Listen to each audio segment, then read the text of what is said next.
Hi everyone, Tim the Plane Man here, and welcome to Plane Time ArduPlane Edition. What I've done next I'm trying to figure out how to get the PixRacer working is I thought I needed to lay everything out. I needed to understand how everything connected together. The wiring that I had was a bit of a mess. It didn't, and I wasn't really sure that I had everything connected right, and I wasn't really sure that you could see what I'd done. Because honestly, when I went back and had a look at some of the other videos online to try and understand what was going on, I found that that was the most confusing thing about the videos that I watch from other people.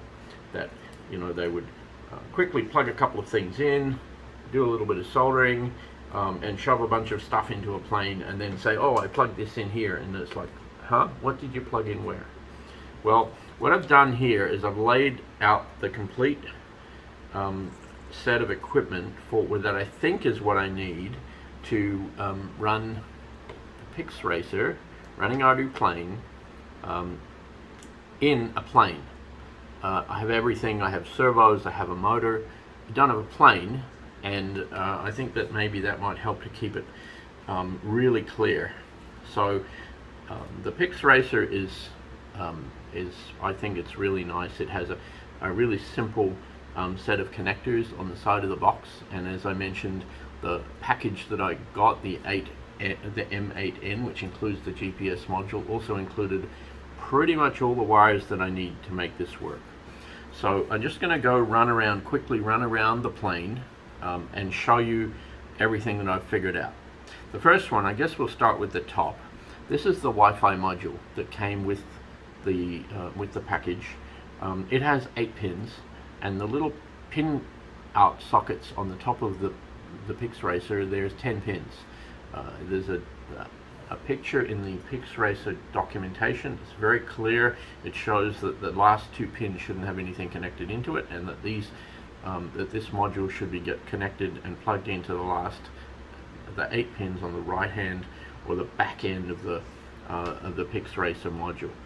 And I guess that's the next piece to mention: back, forward, front, left. As far as I can tell, this little arrow that you can see here on the top of the PixRacer is the arrow that points forward. This is going to be where the front of the plane should be. And so I've oriented the whole plan here as this is the front of the plane, this is the back of the plane, right, left. So I've put an aileron servo here because I'm basically modeling this on a single aileron servo plane that where the ailerons are controlled from a single channel, and then I've got elevator and rudder here at the back. So these are connected to the servo pinouts on the side of the plane, and I've connected them using the standard, fairly standard for everyone except Spectrum, AETR. So channel 1 is ailerons, channel 2 is elevator, that's this one here. Channel 3 is connected through to my ESC, and here's my motor up here, and I've tried to sort of put that at the front of the plane more or less to show that that's where the propeller in the front of the plane is going to be. So that needs to run out from the channel 3 here, or the third set of pinouts, and runs out to the ESC and the motor. The fourth one is the rudder. So here I have the rudder here, and I've configured it, set it up with these little labels. They're basically just stuck onto the servo arm at the top of the servo, so that if the servo arm moves, it'll be easier to see on the video. You should be able to see these little labels move if I start to get things actually working, which is what I'm hoping for. So the next thing is about power. So fairly clearly from the instructions, it's important that the PixRacer itself gets power from this power module, which is included in the package. The power module would have a battery plugged in connected here, typically a much larger battery to drive a more powerful machine, and out here would go through to a real ESC. Like this is a tiny little ESC with a tiny little a battery that I'm just going to use just to drive it for test purposes. But actually, this would be the power coming in from here, right? So the power would go in and go into your ESC. You know, the wires would get a little awkward, but it would have to go under or over or something like that. I just wanted to keep it simple for the purposes of the demo. So I haven't connected up a full-sized ESC and a huge motor. I've just used a little one that I normally use for my servo tester. I know it works. I just tested it with the servo tester. So with that, I can just use this little 1S battery that will power the ESC, the motor, and as far as I understand it, this is what I think is going on from the information that I got. And the thing that was confusing me with, you'll see that in the video, I plugged everything in and I thought, oh, I'll just, you know, move the aileron stick because I had one servo plugged in for ailerons and nothing happened. I went and had a look, and it was Painless 360 that explained it in a little drop-in in his explanation of setting up the Pixracer, that although everything else on the flight controller runs off the power input and can run off the power input from the USB and the power that it would get from the effectively it's a BEC that is the power module that comes here. This would drive the GPS, the buzzer and the warning button. It would drive all of the internal, the compass, the accelerometer and the flight controller itself. But it will not power these connectors here.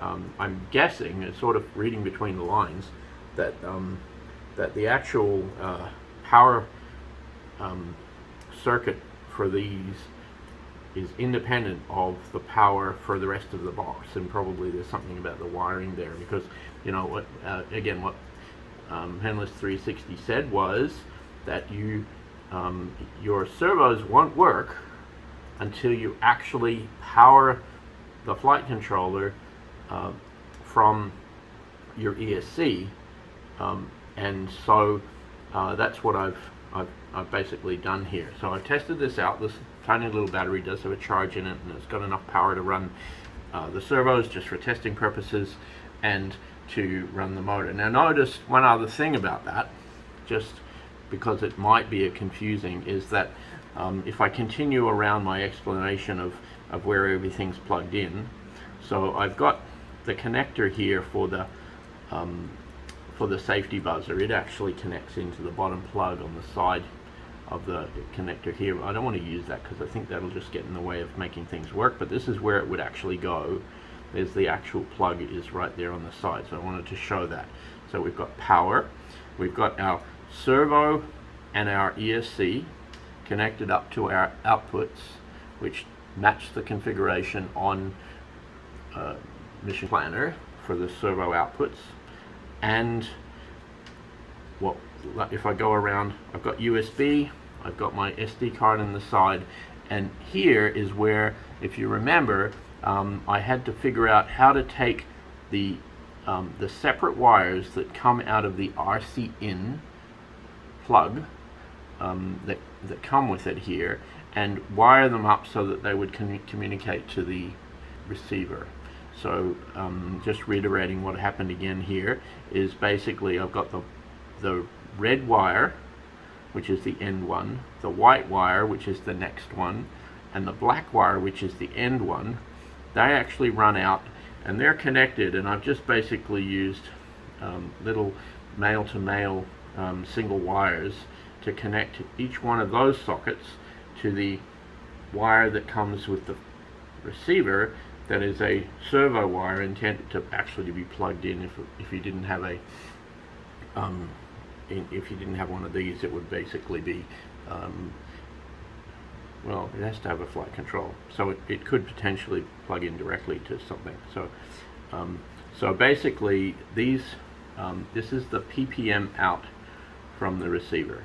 The PPM out from the receiver, it probably would also work with iBus, but I wanted, like I said, my goal is to keep this simple. PPM is the simplest, so also probably the least functional, but the simplest. So the PPM out connector from the receiver, 3 wires. I've got black, white, and yellow, yellow being signal, and basically I've just matched those. Black to, well, it's brown, but it's near enough. Red to red, yellow to yellow. My extension wires, really, they don't need to be that long. It's just that that's the length that I had, and unless I cut and solder, which I'm trying to avoid, that's what I want to use. If I put this in a plane and I have less space, I might see if I can get male-to-male connectors here. It might be the simplest way to make this work. So black, and that then plugs into these 3 wires that are in the RC in plug here. So the red goes to red, goes to red, goes to red all the way around. Black goes to black, goes to black, goes all the way around. And the white is the signal cable. White goes to yellow, and yellow over to the receiver. So I end up with 2 wires that are not used. So let's just stick with this. So this should work. What did work yesterday was when I plugged in the PixRacer QGroundControl or Mission Planner running on my Mac will actually communicate with that flight controller.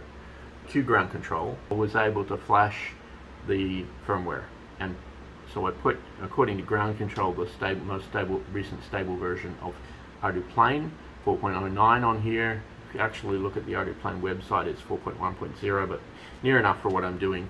And now I know how to do it. I can flash a newer version when I get closer to flying. So this is not going to fly, this little rig, obviously, so that's fine. So I have ArduPlane 4.0.9 running on here. And the computer QGroundControl, the ground station software QGroundControl running on the computer, recognizes the PixRacer and can communicate with it.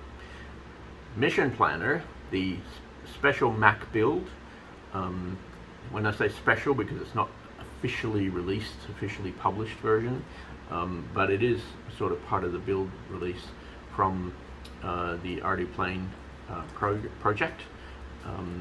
And Michael Oborn in particular helped me figure out how to get it to work, which I was struggling with. So that actually runs. Mission Planner wasn't able to flash the firmware. I think that's a known problem, and so I used QGroundControl to flash the software. Then once I got into the setup, I actually did find that QGroundControl seemed to struggle with the settings and the options that I might need for setting up a plane. And so I did find it more useful after having flashed to switch to Mission Planner, which does seem to give me what I need to be able to, especially the options around setting up the servos and which channels map to the servos and how that would work seem to be far more easy to find on Mission Planner than they were on QGroundControl. So I went ahead with doing that. I think you'll see it in the video. I did actually manage to configure the radio and calibrate the sticks for this. This is the FlySly X6B receiver, and so with telemetry, interestingly, and that's actually working with my Jumper T-Lite radio. The telemetry works. I haven't actually really had much of a look at that, but I will. That's pretty much everything. I think we've got ESC. Actually, that little sticker is a little out of place because I moved things around. Let's just move that. Let's put the ESC there, because that's my ESC. So I've got a safety buzzer, power module, 3 servos, receiver connected through PPM out to the receiver in port on the PixRacer, an ESC connected to channel 3, and the buzzer is not plugged in, but could be, and the GPS is connected, and I just sort of took it outside on my balcony. I was a little surprised, but it actually did manage to get a GPS lock. So that actually does work. I will probably try the Wi-Fi module later